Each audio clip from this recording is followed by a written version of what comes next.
Hello बच्चों, कैसे हैं आप लोग। आशा करती हूँ कि आप सभी अच्छे होंगे। बच्चों, शुरू करते हैं आज का अध्याय। संज्ञा, नाउन। पढ़िए और समझिए। बच्चों, कुछ चित्र दिए गए हैं, आइए इन्हें पढ़ते हैं। तालाब में कमल खिले हैं, लड़की झूला झूल रही है, शेर पिंजरे में बंद है, घर के चारों ओर हरियाली है। बच्चों, उपर्युक्त वाक्यों में रंगीन शब्द किसी न किसी के नाम हैं, जैसे तालाब, घर, स्थान के नाम, कमल, पिंजरा, झूला, वस्तु के नाम, शेर, लड़की, प्राणी के नाम और हरियाली भाव का नाम। बच्चों, किसी व्यक्ति, स्थान, वस्तु, गुण या भाव के नाम को संज्ञा कहते हैं। व्याकरण में विभिन्न प्रकार के नामों को ही संज्ञा कहा जाता है। आइए पढ़ते हैं संज्ञा के भेद। बच्चों, संज्ञा के मुख्यतः 3 भेद माने जाते हैं। पहला व्यक्तिवाचक संज्ञा, दूसरा जातिवाचक संज्ञा और तीसरा भाववाचक संज्ञा। आइए पढ़ते हैं पहला व्यक्तिवाचक संज्ञा। वे शब्द जो किसी विशेष व्यक्ति, स्थान या वस्तु के नाम का ज्ञान कराते हैं, उन्हें व्यक्तिवाचक संज्ञा कहा जाता है। जैसे रामायण, इंडिया गेट, शिवाजी। कुछ अन्य उदाहरण जवाहरलाल नेहरू, मदर टेरेसा, ये सब व्यक्तियों के नाम। मुंबई, लंदन, स्थानों का नाम। लाल किला, ताजमहल, वस्तुएं, इमारतों के नाम आदि। दूसरा है जातिवाचक संज्ञा। बच्चों, वे शब्द जो किसी वर्ग या जाति के संपूर्ण प्राणियों अथवा वस्तुओं का बोध कराते हैं, वे जातिवाचक संज्ञा कहलाते हैं। जैसे पेड़, पर्वत, छात्र। कुछ अन्य उदाहरण पत्ता, घोड़ा, सांप, पर्वत आदि। तीसरा है भाववाचक संज्ञा। वह शब्द जो किसी व्यक्ति या वस्तु का गुण, धर्म, दशा या स्वभाव आदि का बोध कराते हैं, उन्हें भाववाचक संज्ञा कहते हैं। जैसे बचपन, मिठास, मित्रता। भाववाचक संज्ञाओं की रचना।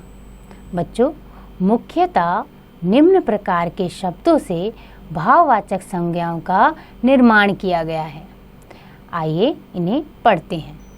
जातिवाचक संज्ञाओं से भाववाचक संज्ञा बनाना। जातिवाचक संज्ञा और उससे बना भाववाचक संज्ञा। बेईमान से बना बेईमानी। मनुष्य, मनुष्यता। मजदूर, मजदूरी। कवि, कवित्व। लड़का, लड़कपन। बच्चा, बचपन। सर्वनामों से भाववाचक संज्ञा बनाना। बच्चों, सर्वनाम से भाववाचक संज्ञा कैसे बनाते हैं? सर्वनाम सर्व, उसका भाववाचक संज्ञा सर्वस्व। अपना, अपनापन। निज, निजत्व। आप, आपा। स्व, स्वत्व। मम, ममत्व। विशेषणों से भाववाचक संज्ञा बनाना। बच्चों, विशेषण से भाववाचक संज्ञा कैसे बनाते हैं? जैसे विशेषण मोटा और उसकी भाववाचक संज्ञा मोटापा। प्यास, प्यासा।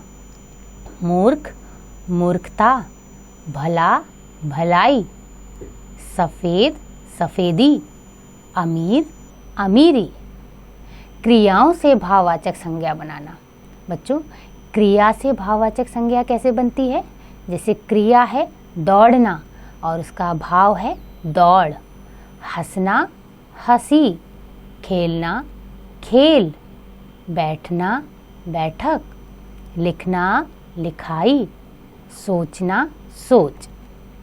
और आखिरी में बच्चों, क्रिया विशेषणों से भाववाचक संज्ञा बनाना। क्रिया विशेषण से भाववाचक संज्ञा कैसे बनती है?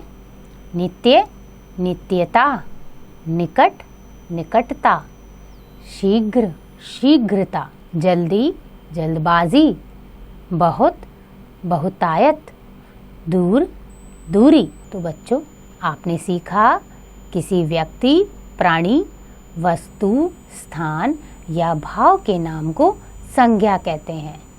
संज्ञा के 3 भेद होते हैं: व्यक्तिवाचक संज्ञा, जातिवाचक संज्ञा, भाववाचक संज्ञा। जिन शब्दों से किसी विशेष व्यक्ति, स्थान या वस्तु के नाम का पता चलता है वे व्यक्तिवाचक संज्ञा कहलाते हैं।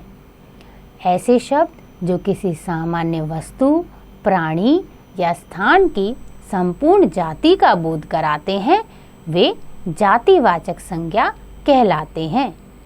वे संज्ञा शब्द जिनसे प्राणी या वस्तु के गुण, दोष, अवस्था, दशा आदि का बोध होता है वे भाववाचक संज्ञा कहलाते हैं। भाववाचक संज्ञा बनाने के लिए शब्दों के अंत में कोई ना कोई शब्दांश जोड़ा जाता है। तो बच्चों, आशा करती हूँ कि आपको यह अध्याय समझ आ गया होगा। इसका अभ्यास आप स्वयं कीजिएगा।